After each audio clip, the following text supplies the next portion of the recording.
Hello aspirants and welcome again to Legacy IS Academy. With this lecture, we continue our detailed analysis of the PYQs of Indian economy. So far we have seen national income accounting, we have seen money and money supply. In this lecture, we will be having a look at the questions related to the monetary policy. So as we have been analyzing the last 11 years of paper, so in the last 11 years there have been 9 questions directly asked from monetary policy. Now this could also be a part of one big topic, that is banking in India, but we are taking it separately to give you a clearer picture with respect to the importance of certain topics. So let's get started with respect to the monetary policy. So the very first question, so we are covering since 2015 to 2025. So in 2015 a question was asked.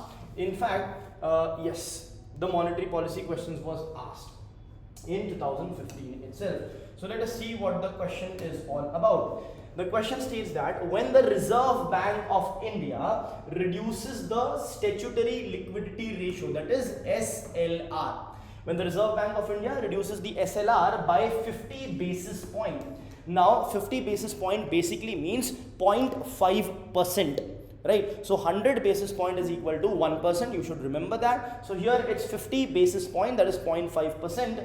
Which of the following is likely to happen? Now remember the terms like these, even UPSC when asking question uses terms like likely or highly likely. That means in economy anything majorly is not certain. So if in economy you get a question statement which says that this will definitely happen, probably not, more often they are incorrect statements. But if there are statements saying that this may happen, it may lead to that, then that is probably more often than not correct. So here also while asking the question, UPSC is saying which of the following is likely to happen. Now remember, what are they doing? They are reducing the statutory liquidity ratio. Now statutory liquidity ratio, what is the statutory liquidity ratio? This concept you should know first. Only then you can understand what is likely going to happen, right? So statutory liquidity ratio is the minimum amount of money that the scheduled commercial banks are required to keep with themselves in the form of either cash, monetary gold, or approved securities, or the combination of any three of these. That's clear? So now, if this SLR, so this SLR basically acts as a buffer for the bank. It's similar to CRR. The only difference is CRR is again a minimum amount of money that a scheduled commercial bank is required to keep, but with the RBI in the form of cash. Whereas SLR, they keep it with themselves in the form of either cash, monetary gold, approved securities, or a combination of any three. So this is a buffer money. Now what is happening is the question is saying the RBI reduces the statutory liquidity ratio by 0.5%. That means the buffer is going to be reduced by 0.5%. When the buffer is reduced by 0.5%, what will happen? The banks will have more money to lend out to the people. When there will be more money to lend out to the people, right, more money in the hands of the people, that is going to increase the demand in the economy. It can also bring down the borrowing rates also. So it can bring down the lending rate, it can increase the money supply, right? These are the things that are going to happen. So now let us look at what is most likely to happen. Option A says that India's GDP growth rate increases drastically. Now this drastically word should ring a bell in you, and you should avoid marking statements like these correct. Or to say in a better way, you should think twice before marking these statements as correct. Now you are reducing the SLR by just 0.5 basis point. So it can increase the GDP, of course, but drastically, no, that is not quite likely to happen. So drastically word gives you a hint, and this option is going to be incorrect. Option B, foreign institutional investors may bring more capital into our country. Now why would they?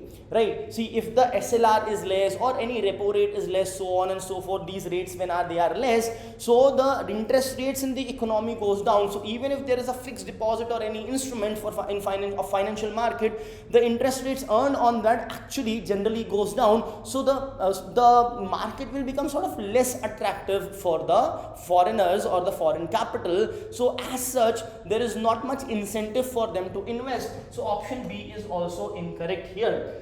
See, scheduled commercial banks may cut their lending rates, as I was saying. Now they have more money with them to give out as loans, right? So when the supply of money is more, the interest rates may come down, right? So this can very likely happen, but still we should be reading the last option as well. Let us see that. D says it may drastically. Again, they are saying drastically, may is added, but that means if it happens, it is going to happen drastically is what they're saying. Reduce the liquidity to the banking system. Now forget may and drastically. They are saying it may reduce the liquidity to the banking system, which is incorrect. In fact, it is going to rather do the opposite. The money which you were keeping as buffer, now 0.5% of less you have to keep as buffer. So more money will be in the bank's hand and more money will be given out as loans. So liquidity would rather increase. Hence this is incorrect. Hence the correct option here is option C, that is scheduled commercial banks may cut their lending rates. I hope that's clear. Let's move. So this is option C. Let's move ahead. Now another question. Yeah, this was what I was saying, that in 2015 2 questions with respect to monetary policy have been asked. And remember, when we were doing national income accounting, 2 questions from national income accounting and now 2 questions from monetary policy as well.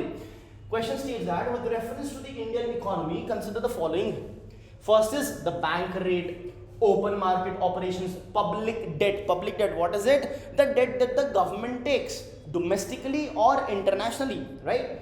Fourth is the public revenue. Now what is that? The revenue that the government earns, the receipt that the government basically gets. That can be tax receipt, non-tax receipts, revenue receipt, capital receipt, so on and so forth.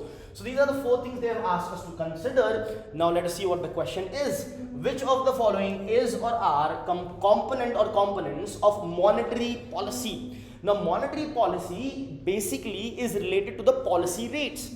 Those policy rates can be your repo rate, your reverse repo rate, your bank rate, your marginal standing facility rate, so on and so forth. So here you have bank rate, which is correct. Public debt and public revenue is not a part of monetary policy. It would rather be a part of the fiscal policy of the government of India, right? So 3 and 4 are incorrect. When 3 and 4 are incorrect, option D is gone, option B is gone. We know 1 is correct. Now let us look at the open.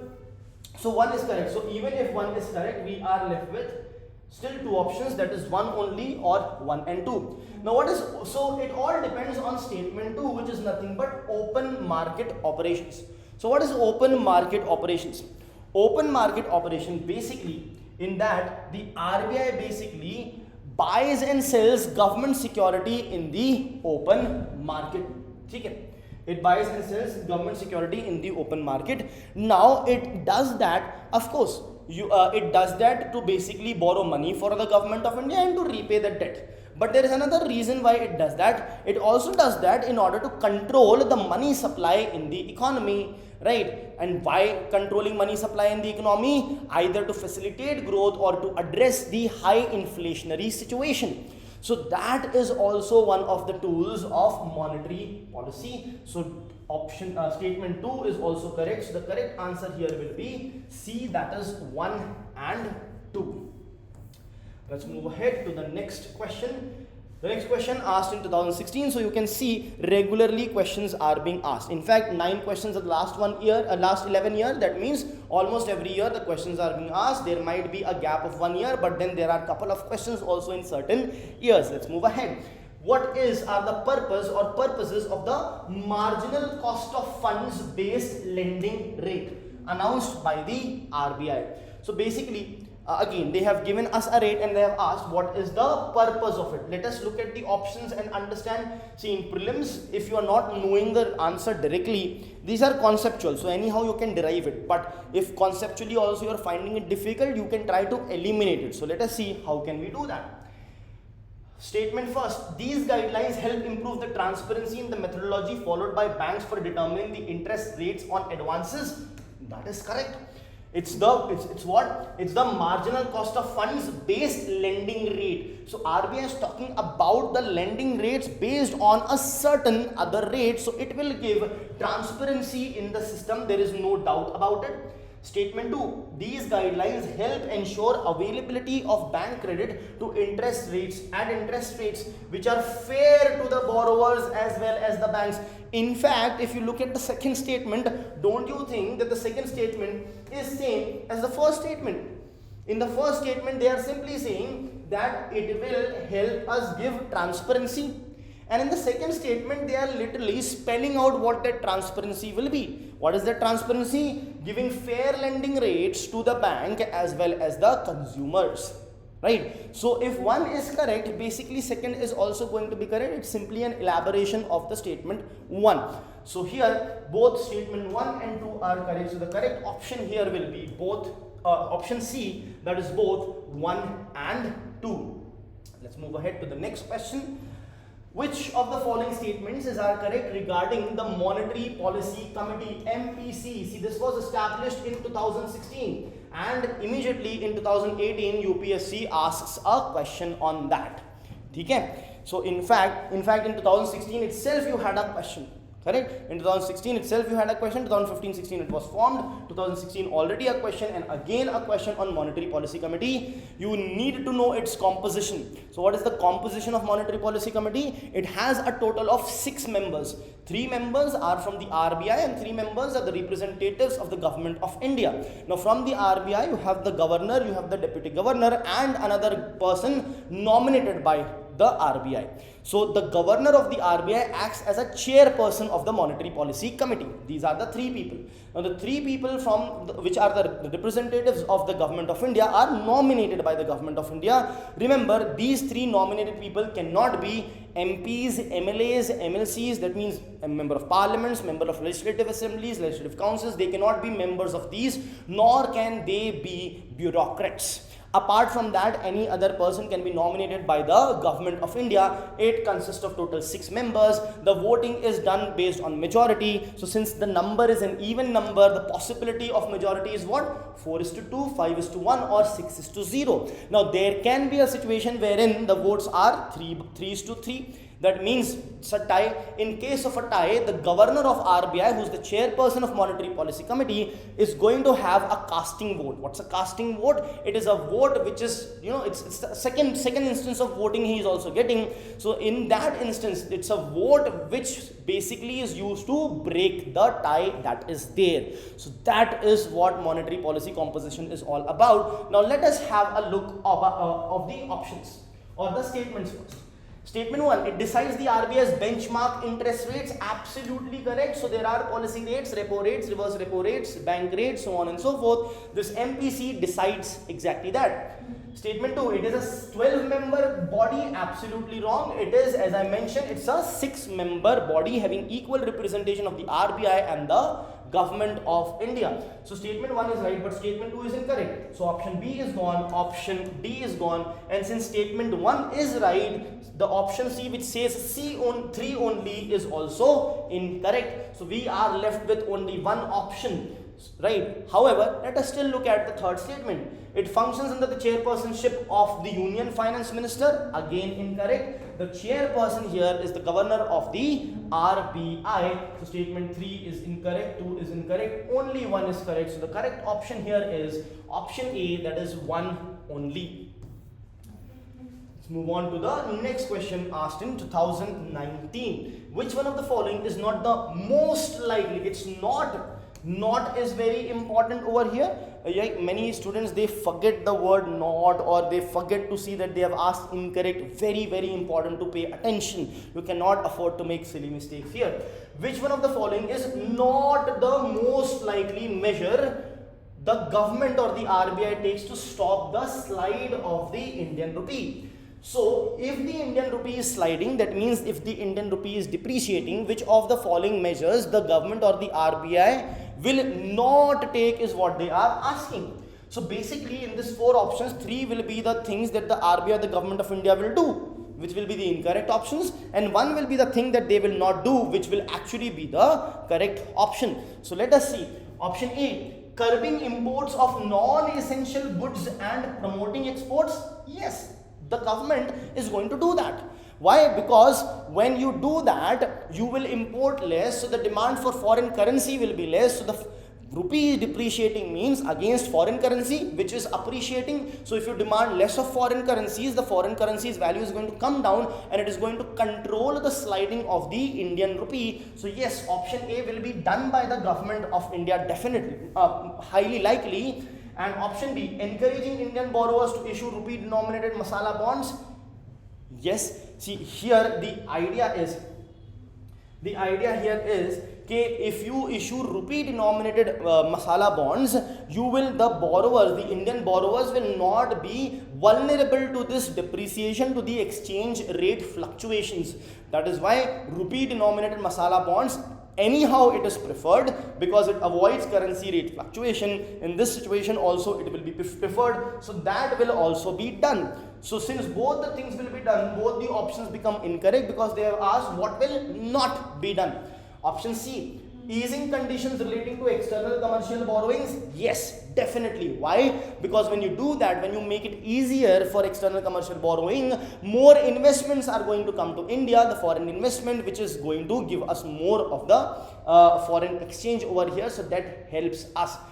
In the sense that if we want more borrowing, so our rupee would come back in demand.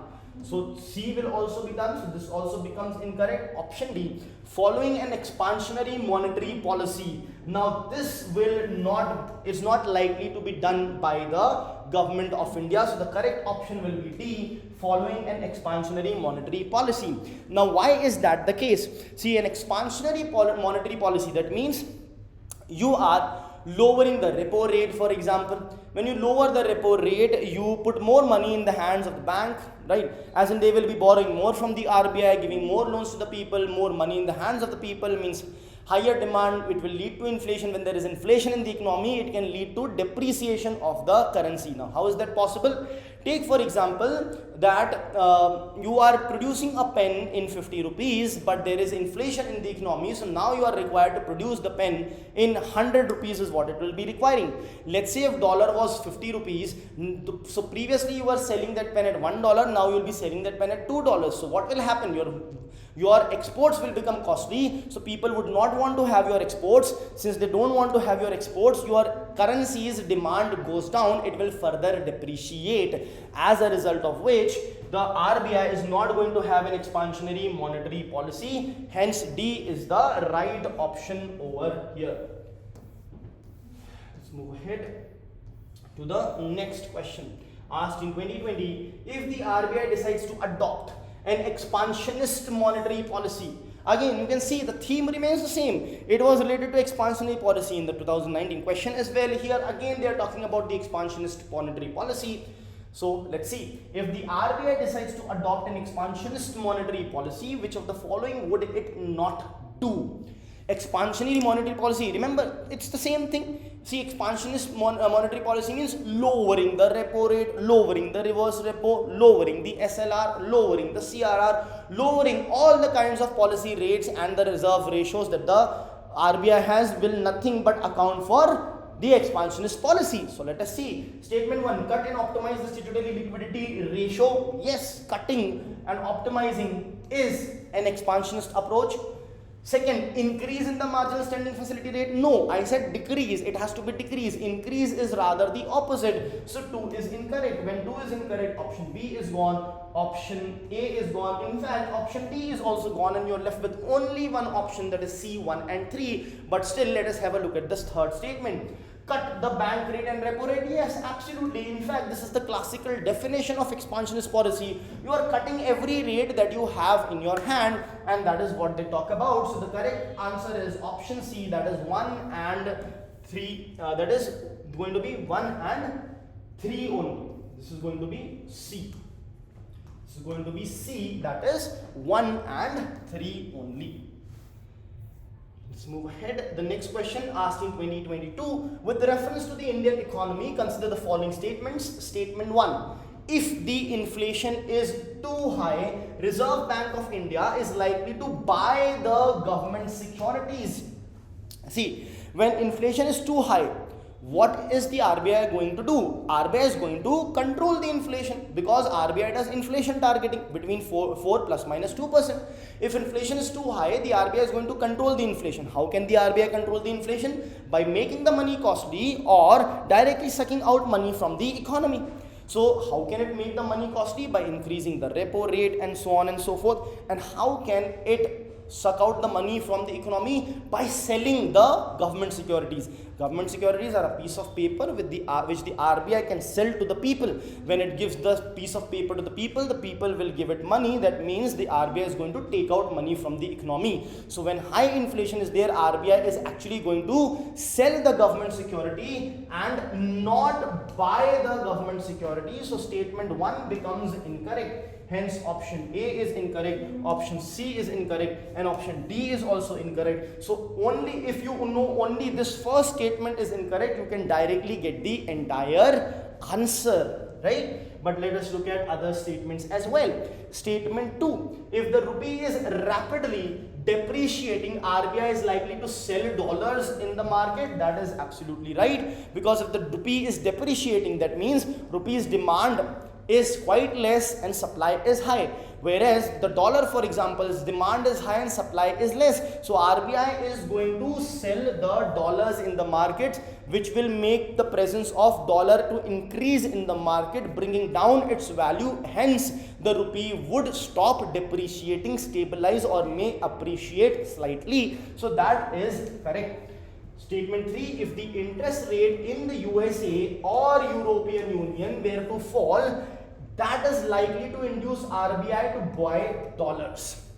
Right, let us see what will happen here. See, if the interest rates in the US and European Union fall, the dollars that are there, that is going to fly out of Europe.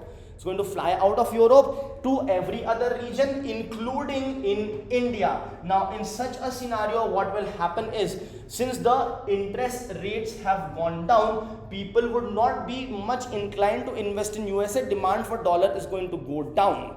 Right, when it goes down, so dollar may start to depreciate. That's why RBI is going to buy it in order to sort of keep on a bit appreciated only, or at a stable level only, because a depreciation of dollar is going to appreciate the rupees suddenly, which again the RBI is not going to want. So remember, too much of appreciation, too much of depreciation all of a sudden in small time frame is not a good thing as such, because if the rupee appreciates, it's going to hamper our exports by making it costlier. So the correct answer here would be option 2 and B, that is 2 and 3.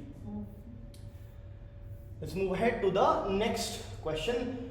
Which one of the following activities of the Reserve Bank of India is considered to be sterilization?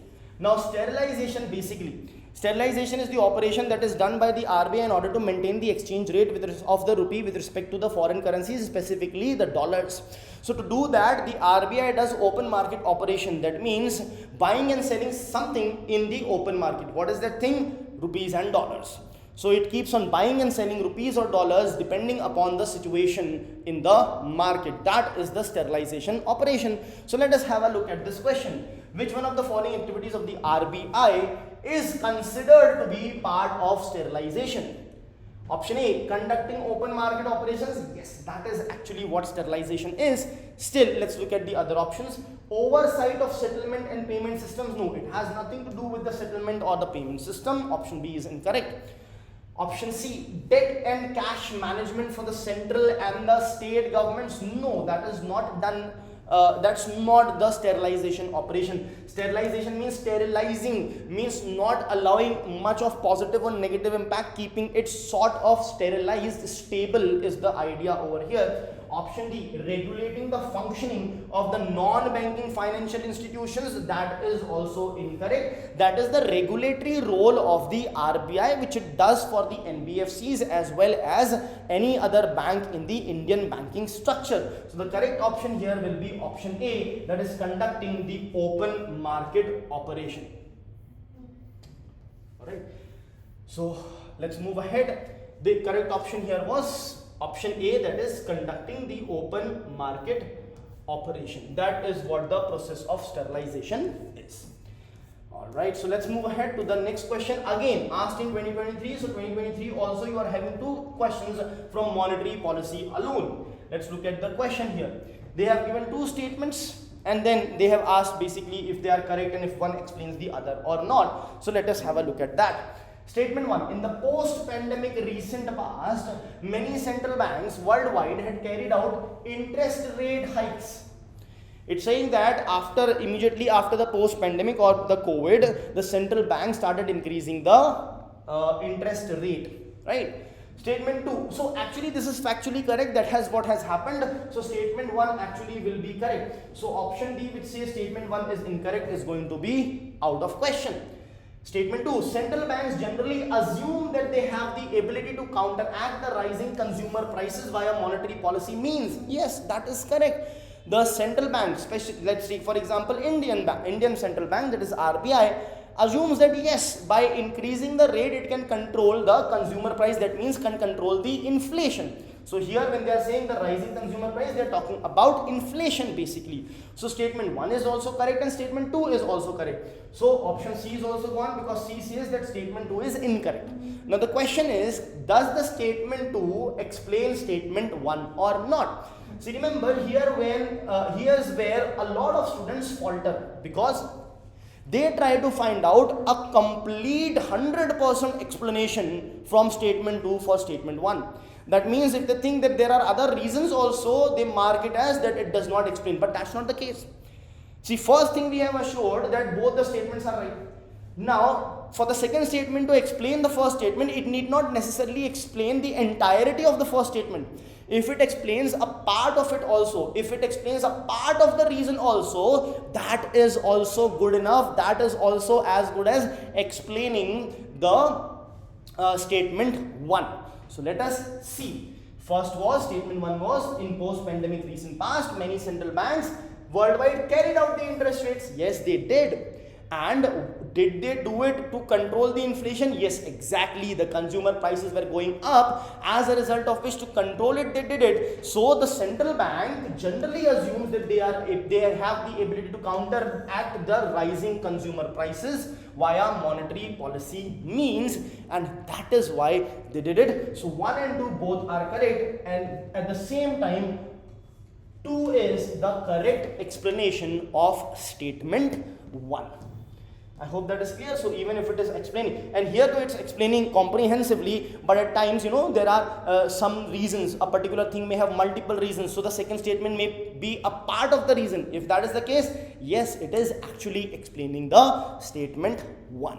So these were the questions in the last 11 years, in last decade, or more than a decade you can say, asked from Monetary Policy Committee. Now stay tuned with this series and with Legacy IS Academy's YouTube channel. Subscribe to it and hit that bell icon so you get the notification as and when we make our sessions live for you. Thank you.